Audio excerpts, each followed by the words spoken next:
Hello दोस्तों, आज के साइकोलॉजी क्लास में आप पढ़ेंगे अध्याय 6 और अध्याय 6 का नाम है अभिवृत्ति एवं सामाजिक संज्ञान, जो कि आपके एग्जाम के लिए इंपॉर्टेंट चैप्टर हैं और इस चैप्टर का हम ऑब्जेक्टिव क्वेश्चंस विद आंसर करेंगे। उससे पहले आपको बता दूं, यदि आप पिछले वीडियो नहीं देखें तो जाकर देख लीजिएगा। प्लेलिस्ट का जो लिंक है नीचे डिस्क्रिप्शन बॉक्स में दिया हुआ है और हम आई बटन में भी डाल देंगे।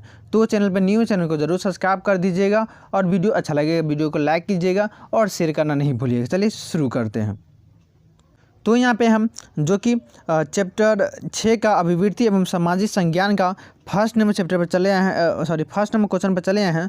और फर्स्ट नंबर क्वेश्चन बोला है एक स्कीमा या अवंती योजना है। स्कीमा, ठीक ना, स्कीमा या अनविनती योजना है। तो मानसिक संरचना, शारीरिक मतलब संरचना या सामाजिक संरचना या इनमें से कोई नहीं। तो आपको बता दूं, इसका करेक्ट आंसर होगा, ये सब समझने वाली बात नहीं, जो समझाने की बात होता है वो हम समझा देते हैं। इसलिए टाइम ना आप लोगों को ज़्यादा लेकर हम डायरेक्ट पॉइंट टू पॉइंट बोलेंगे। जैसे कि पिछले वीडियो में ज़्यादा डिटेल कर देते थे, ऑब्जेक्टिव को सब्जेक्टिव बनाकर समझाते थे, लेकिन आप लोगों का कुछ विद्यार्थी बोले थे सर जिसमें टाइम भी ज़्यादा ले लेते हैं। चलिए हम टाइम नहीं लेते हैं, डायरेक्ट बताते चले जाते हैं। तो एक स्कीमा या अनविनती योजना है जो कि मानसिक संरचना है, ठीक ना। स्कीमा जो कि माइंड से संबंधित होता है, ठीक। तो सेकेंड नंबर क्वेश्चन बोला निम्नलिखित में से कौन सा लक्ष्य गुण नहीं है। बोला निम्नलिखित में से कौन सा लक्ष्य का गुण नहीं है। लक्ष्य का गुण बोला है, देखिए लक्ष्य का अनुनियता, बुद्धि, आत्मसम्मान, आलस्य। देखिए लक्ष्य, अब सिंपल सी बात समझ लीजिए, लक्ष्य, ठीक ना। टारगेट अनुनियता का अर्थ समझते हैं कि श्रोता, जैसे कोई व्यक्ति की मनोवृत्ति में परिवर्तन, मतलब माइंड में परिवर्तन। तो यहाँ पे माइंड में परिवर्तन, तो यहाँ पर कुछ ना कुछ परिवर्तन होता है, तो कुछ ना कुछ टारगेट के लिए परिवर्तन करता है। तो ये तो होगा, बोला नहीं है बोल रहा है, तो बुद्धि यहाँ पर होगा, आत्मसम्मान भी होगा, आलस्य नहीं होगा। इनमें से डी। क्वेश्चन को आप खुद से समझेंगे तो अपने बना लीजिएगा। 3 नंबर मानसिक उम्र के संप्रत्यय को किसने विकसित किया। तो मानसिक उम्र के संप्रत्यय को किसने विकसित किया, तो यहाँ पर 3 का हो जाएगा बीने ने, ठीक है ना। तो 3 का ऑप्शन ए हो जाएगा, मानसिक उम्र के संप्रत्यय को जो कि बीने ने दिया था। बीने का जो भी दिया हुआ है सभी को एक जगह नोट बना लीजिए, और जैसे मतलब फ्राइड का जो दिया हुआ कथन या जो भी संप्रत्यय दिया हुआ है सभी को एक जगह बनाकर याद कर लीजिएगा, तो याद करने में आसान होगा, ठीक है ना। उसका चलते हैं 4 नंबर क्वेश्चन। 4 नंबर निम्नलिखित में से कौन सा कारक अभिवृत्तियों के अधिगम के लिए एक संदर्भ प्रदान करता है। अभिवृत्तियों के अधिगम के लिए, ठीक ना, सीखने के लिए जो कि एक संदर्भ प्रदान करता है। व्यक्तिगत अनुभव, परिवार एवं विद्यालय का परिवेश, संदर्भ सु, इनमें से सभी हो जाएगा। देखिए कोई अभिवृत्ति मतलब माइंडली जो कि कुछ सीखने या कुछ समझने या कुछ करने के लिए जो संदर्भ प्रदान करता है, तो व्यक्तिगत का अनुभव, किसी दूसरे व्यक्ति का एक अनुभव लेना दूसरे बारे में, तो ये भी हो जाएगा। उसका परिवार में विद्यालय का परिवेश के बारे में जानना समझना, ये भी होगा। संदर्भ समूह, ये भी हो जाएगा। तो इनमें से सभी हो जाएगा। चलते 5 नंबर श्रेणी आधारित स्कीमा को क्या कहा जाता है। श्रेणी आधारित स्कीमा को क्या कहा जाता है। ऑप्शन ए आदि रूप, ऑप्शन बी रूढ़िबद्ध, ऑप्शन सी दर्शक प्रभाव, इनमें से कोई नहीं। तो आपको बता दूं 5 का जो कि आदि रूप हो जाएगा श्रेणी आधारित स्कीमा को। चलते हैं 6 नंबर क्वेश्चन पे, और यहाँ पे हम 6 नंबर क्वेश्चन पर चले आए हैं। और 6 नंबर क्वेश्चन बोल रहा है कर्षण शक्ति में हमें यह बताती कि अभिवृत्ति विषय के प्रति कोई अभिवृत्ति जो कि सकारात्मक या नकारात्मक या इनमें से ए बी दोनों हो जाएगा। तो देखिए कर्षण शक्ति हमें यह बताती है कि अभिवृत्ति की विषय के प्रति कोई अभिवृत्ति जो कि क्या होता है। तो यहाँ पे 6 का आपको बता दूं तो सकारात्मक भी होता है, नकारात्मक, आपके माइंड में पॉजिटिव निगेटिव दोनों की बात आते हैं, तो ऑप्शन सी हो जाएगा। 7 नंबर क्वेश्चन निम्नांकित में से कौन मनोवृत्ति का तत्व नहीं है। मनोवृत्ति का कौन तत्व है। संज्ञानात्मक जो कि कॉग्निटिव, भावनात्मक, क्या बोलते हैं इसको, इमोशनल, उसी को जो कि भावनात्मक होता है, स्मृति, ठीक ना, क्षमता होता है, उसका व्यवहार परक होता है। तो इसमें से कौन सा मनोवृत्ति का तत्व नहीं बोल रहा है, ठीक। तो यहाँ पे देखिए मनोवृत्ति के तत्व और माइंडली जो कि भावनात्मक, भावना के बारे में, स्मृति, सोच समझ, व्यवहार परक, तो यहाँ पे मनोवृत्ति ये भी हो जाएगा, ये भी हो जाएगा, ये तो है ही। संज्ञानात्मक भी हो जाएगा, कॉग्निटिव, ये भी माइंड से भाई होता है ना, तो यहाँ पे संज्ञानात्मक होगा। लेकिन क्या करो, तो यहाँ पे आप बताइए इसमें से चारों का चारू हो रहा है, लेकिन यहाँ पे संज्ञानात्मक हम लगा सकते हैं, ये मनोवृत्ति का तत्व नहीं है, लेकिन ये भी आता है। लेकिन क्या कीजिएगा, बुक के अनुसार ऑप्शन ए दे दिया है, तो लगाइए ए। चलते हैं 8 नंबर। एक भारतीय मनोवैज्ञानिक एम मोहसिन ने किस संप्रत्यय को प्रतिपादित किया? एम मोहसिन ने किस संप्रत्यय को? एम मोहसिन जो कि भारतीय वैज्ञानिक है और उसने कौन सा संप्रत्यय दिया? कौन सा जो कि दिया था वह संतुलन या संप्रत्यय या द्विस्तरीय संप्रत्यय, संज्ञानात्मक विसंवादिता का संप्रत्यय या उपरोक्त में से कोई नहीं? तो देखिए 8 की बात करूं तो जो एक भारतीय मनोवैज्ञानिक एम मोहसिन ने जो कि संप्रत्यय दिया वह जो कि संतुलन का संप्रत्यय दिया, ऑप्शन ए हो जाएगा। 9 नंबर, अभिवृत्ति की कौन सी विशेषता या इंगित करती है कि अभिवृत्ति किसी सीमा का सकारात्मक या नकारात्मक होता है? ये क्वेश्चन पहले आ गया, अभिवृत्ति किसी सीमा का सकारात्मक या नकारात्मक होता है, ये पहले बताए थे पहले क्वेश्चन में। तो यहाँ पे बोला अभिवृत्ति की कौन सी विशेषता या इंगित करती है कि सकारात्मक होता है या नकारात्मक होता है? तो कर्षण शक्ति, चरम शक्ति, सरलता या जटिलता या केंद्रिकता? तो आपको बता दूं तो 9 का जो कि चरम सीमा पर होगा, ठीक है ना, ऑप्शन बी हो जाएगा। 10 नंबर क्वेश्चन, किसने आदर्श सकारात्मक आदर का संप्रत्यय दिया? तो आदर्श सकारात्मक आदर का संप्रत्यय किसने दिया था? तो 10 का हो जाएगा जो कि फ्रायड ने दिया था, ऑप्शन ए हो जाएगा। 11 नंबर, द्विस्तरीय संप्रत्यय के अनुसार अभिवृत्ति में परिवर्तन कितने स्तरों या चरणों में होता है? तो 2 चरणों में होता है, ठीक ना। तो 11 का ऑप्शन ए हो जाएगा, जो कि द्विस्तरीय संप्रत्यय के अनुसार अभिवृत्ति में परिवर्तन दो चरणों में होता है, स्टेप 2 और स्टेप 1 के अनुसार, जो कि 2 हो जाएगा। 11 का ऑप्शन ए।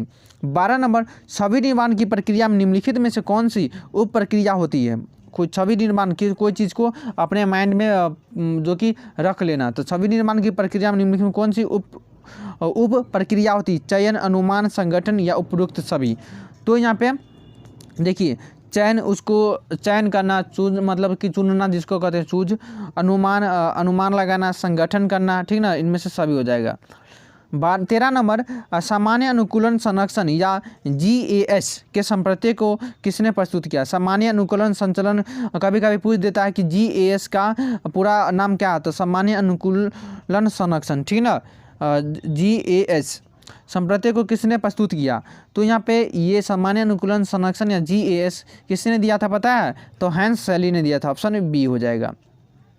14 नंबर, ये सब जो कि याद करने वाला, ये सब याद करने वाला जो बता रहे हैं वो सब याद करने वाला है। तो याद करने वाला हम उसको क्या समझा सकते हैं? एक अभिवृत्ति में परिवर्तन हो सकता है, तो सर्वसम या संगत, देखिए एक ही क्वेश्चन बार बार उलट पुलट कर आ रहा है। एक अभिवृत्ति में परिवर्तन हो सकता है, सर्वसम या संगत और विसंगत दोनों, या विसंगत या इनमें से कोई नहीं। तो 14 की बात करें तो जो कि सर्वसम या संगत या विसंगत दोनों हो जाएगा यहाँ पे, तो 14 का ऑप्शन बी हो जाएगा। 15 नंबर क्वेश्चन, 15 जो कि बोला निम्नलिखित में से कौन कारक पूर्व धारणा को कम नहीं करता? तो निम्नलिखित में से कौन कारक पूर्व धारणा को कम नहीं करता? तो यहाँ पे ऑप्शन ए अंतर समूह संपर्क, ऑप्शन बी पूर्वाग्रह विरोधी प्रचार, ऑप्शन सी शिक्षा, ऑप्शन डी रूढ़िबद्ध। तो यहाँ पे 15 का हो जाएगा ऑप्शन डी, जो कि पूर्व धारणा को कम नहीं करता, जो कि रूढ़िबद्ध, पुराने जमाने के जो व्यक्ति पुराने जो कि क्रियाकलाप पुराने सोच रखता है उसी को रूढ़िबद्ध कहते हैं, ठीक ना। तो कौन कारक पूर्व धारणा को कम नहीं करता? अंतर समूह संपर्क ये तो करता है भाई, पूर्व विरोधी प्रचार ये भी शिक्षा, तो यहाँ पर रूढ़िबद्ध हो जाएगा 15 का डी। 16 नंबर, पहले प्रस्तुत की जाने वाली सूचना का प्रभाव अंत में प्रस्तुत की जाने वाली सूचना से अधिक प्रबल होता है। देखिए कहने का मतलब कोई भी सूचना होता है, पहले जो कि सूचना आता है उसका प्रभाव, और अंत में आता है जो कोई भी सूचना उसका प्रभाव अधिक प्रबल होता है। इस प्रभाव को क्या कहते हैं? बिल्कुल सही बात है, प्रथम प्रभाव, परिवेश प्रभाव, आसानता प्रभाव या कर्ता प्रेक्षक प्रभाव। तो यहाँ पे क्या हो जाएगा? तो कर्ता प्रेक्षक प्रभाव हो जाएगा, कर्ता मतलब जो करने वाला होता है। तो यहाँ पर 16 का ऑप्शन डी हो जाएगा। 17 नंबर, एक व्यक्ति सुव्यवस्थित एवं समयनिष्ठ है, फिर भी हम लोगों में यह सोचने की संभावना होती है कि उसे परिश्रमी भी होना चाहिए, या कौन सा प्रभाव है? बोला है 17 का, एक व्यक्ति सुव्यवस्थित या समयनिष्ठ है, फिर भी हम लोगों में यह सोचने की संभावना होती है कि उसे परिश्रमी भी होना चाहिए, मेहनती होना चाहिए, या कौन सा प्रभाव है? तो प्रथम प्रभाव, परिवेश प्रभाव, आसानता प्रभाव, उपर्युक्त सभी। तो यहाँ पे जो कि उपर्युक्त सभी, प्रथम प्रभाव, परिवेश, आसानता सभी, ये सब क्वेश्चन आप खुद पढ़कर समझ सकते हैं। 18 नंबर, POX त्रिकोण में कौन P है? POX त्रिकोण में कौन P है। सबसे बेस्ट हम जो क्रेश कोर्स करवाए थे वह जो कि साइकोलॉजी का है वह 2020 वाला ज़रूर भाई लोग आप लोग मतलब जो भी है यहाँ पे जो भी स्टूडेंट्स हैं सभी लोग जाकर क्रेश कोर्स ज़रूर जाकर देख लीजिए। क्रेश कोर्स देख लेते हैं और ये सब वीडियो देख लेते हैं तो आपको इसमें पूरा में पूरा नंबर लाने से कोई नहीं रोक सकता। आपको सबसे हार्ड मनोविज्ञान ही अभी लगता है या नहीं। तो यहाँ पे आप क्रेश कोर्स जाकर ज़रूर देखिए, उसमें अच्छे तरीके से समझाएं, 100% करेक्ट बताए हुए हैं, तो जाकर ज़रूर देखिए। प्लेलिस्ट नीचे बना हुआ है या दो जाकर चैनल पर जाकर प्लेलिस्ट में खोजिए साइकोलॉजी 2020 वाला क्रेश कोर्स, तो उसमें मिल जाएगा, ठीक ना। और 2020 वाला हम 25 तारीख से अनाउंस कर दिए हैं, जाकर लाइव वीडियो जाकर लाइव किए थे, वह भी लाइव वीडियो आप जाकर देख सकते हैं। ये आइकन हम यहाँ इसमें डाल देंगे तो वहाँ पर जाकर क्रेश कोर्स की वीडियो बताए थे, उसमें 3 अनाउंसमेंट किए थे, 3 बात बताए थे। यदि वह देखना चाहते हैं एक तरह से मोटिवेशनल आप लोगों के लिए वीडियो है, कल हम लाइव बात किए थे, ठीक ना। तो वहाँ पर आप जाकर ज़रूर देख लीजिएगा, ठीक। तो और 25 दिसंबर से क्रेश कोर्स आप लोगों का स्टार्ट हो रहा है। तो POX त्रिकोण में कौन P है। तो ऑप्शन ए वह व्यक्ति जिसकी अभिवृत्ति का अध्ययन करता है। ऑप्शन बी एक दूसरा व्यक्ति या एक विषय वस्तु है जिसके प्रति अभिवृत्ति का अध्ययन करता है, या उपरयुक्त में से कोई नहीं। तो आपको बता दूं तो यहाँ पे 18 का हो जाएगा POX त्रिकोण में कौन P है। तो यहाँ पे जो कि वह व्यक्ति जिसकी अभिवृत्ति का अध्ययन करता है ये वह P है POX में, ठीक ना। तो ऑप्शन 18 का ये हो जाएगा। चलते हैं उसके बाद 19 नंबर क्वेश्चन बोला है पूर्वाग्रह एक प्रकार का क्या, पहले से अवधारणा कोष बनाकर। पहले मान लीजिए कि ओ काश में मैं फेल हो जाऊंगा या मुझे ये प्रॉब्लम है, पहले से अवधारणा हो जो कि पूर्वाधारणा उसी को कहते हैं। तो पूर्वाग्रह एक प्रकार का मनोवृत्ति है, मूल प्रवृत्ति है, संवेग है या प्रेरणा है, बताइए क्या है। ये सिंपल सी क्वेश्चन है। तो पूर्वाग्रह एक प्रकार माइंडली भाई प्रॉब्लम है, ये आप खुद सोचते हैं तो मनोवृत्ति है, ठीक ना। ऑप्शन ए हो जाएगा। 20 नंबर क्या हो जाएगा, जो कि अभिवृत्ति के विचारपरक घटना को कहा जाता है। बोला है अभिवृत्ति, ठीक ना, अभिवृत्ति माइंडली जो कि जिसको क्या कहते हैं याद नहीं आ रहा है मुझे भी। तो अभिवृत्ति के विचारपरक घटक को क्या कहा जाता है। तो संज्ञानात्मक पक्ष, भावात्मक पक्ष, व्यवहारात्मक पक्ष, इनमें से कोई नहीं। संज्ञानात्मक जो कि देखिए संज्ञानात्मक पहले ये समझिए संज्ञानात्मक क्या होता है, क्योंकि सिंपल बात नहीं समझ पाते हैं।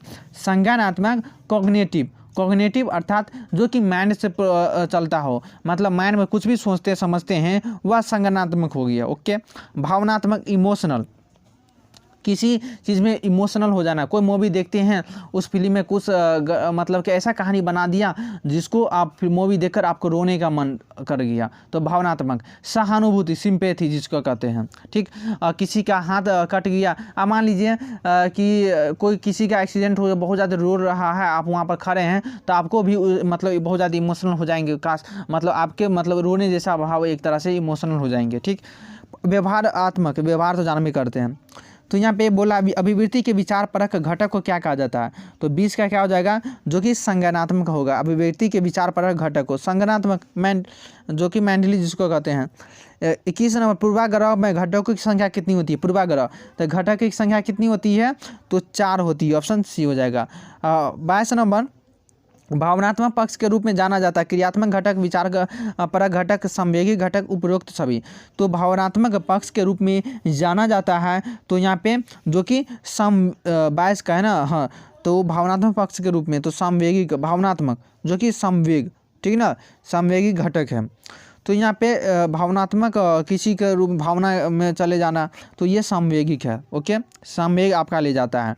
23 नंबर जो कि मनोवृत्ति परिवर्तन प्रक्रिया में संतुलन, या देखिए POX का पूरा नाम क्या है, मनोवृत्ति परिवर्तन प्रक्रिया में, ठीक ना, संतुलन या POX का संप्रतीक किसने दिया, बताइए।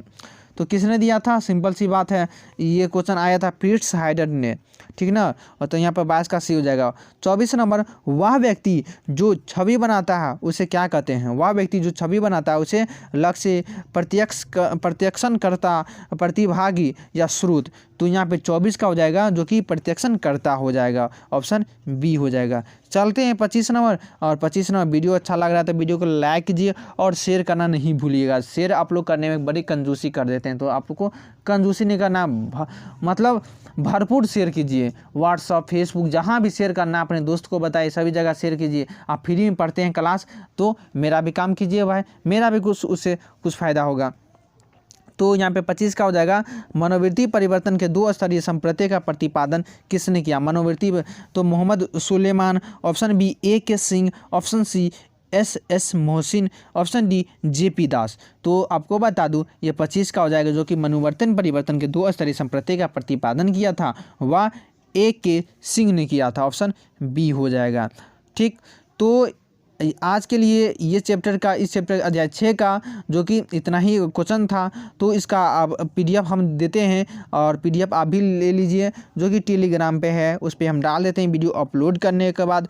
तो वहाँ पे ज़रूर PDF आप ले सकते हैं। तो टेलीग्राम पर अभी ही जुड़ जाइए, क्योंकि यह आपके एग्ज़ाम के लिए 2021 की तैयारी करने के लिए बहुत इंपॉर्टेंट है। टेलीग्राम को ही इसका मुख्य हथियार माने हैं हम इस बार का। तो टेलीग्राम पर ज़रूर जुड़िए और उस पर ही PDF मिलेगा सभी चीज़। इस पर MCQ क्वेश्चन भी करवाते हैं, जो कि ऑब्जेक्टिव टाइप में होता है, जो कि इंपॉर्टेंट करवाते हैं। तो उस पर आप वहाँ रात को MCQ करवाते हैं, मॉर्निंग में उसका जवाब देते हैं। तो उस पर जुड़िए और सभी बातें मतलब कि जो भी प्रॉब्लम होता है उसमें सॉल्व किया जाता है। ठीक ना। फेसबुक और बिहार बोर्ड से लेटेस्ट न्यूज़ सभी प्रकार के जल्दी से डाल देते हैं। वीडियो बनाने में लेट हो जाता है, मान लीजिए कोई ज़रूरी सूचना हो और उसको आपको देना हो, तो कहाँ से मिलेगा, वह फेसबुक से मिलेगा। तो इस पर जुड़ जाइए। इंस्टा पर हमसे पर्सनल बात करते, कोई भी किसी भी टॉपिक से बात करना चाहते हैं तो आप इंस्टा पर हमें उस पर फॉलो कीजिए और वहाँ चैट का होता है, आप हमें पर्सनल मैसेज कीजिए, हम बात कर ज़रूर करेंगे आपको। ठीक, और ट्विटर पर जुड़िए या नहीं जुड़िए चलेगा, नहीं भी जुड़िएगा तो ये नहीं जुड़िए इस पर। ठीक, बाकी सब पर जुड़ जाइए। तो ये वीडियो आपको लिए कैसा लगा ज़रूर कमेंट बॉक्स में बताइए।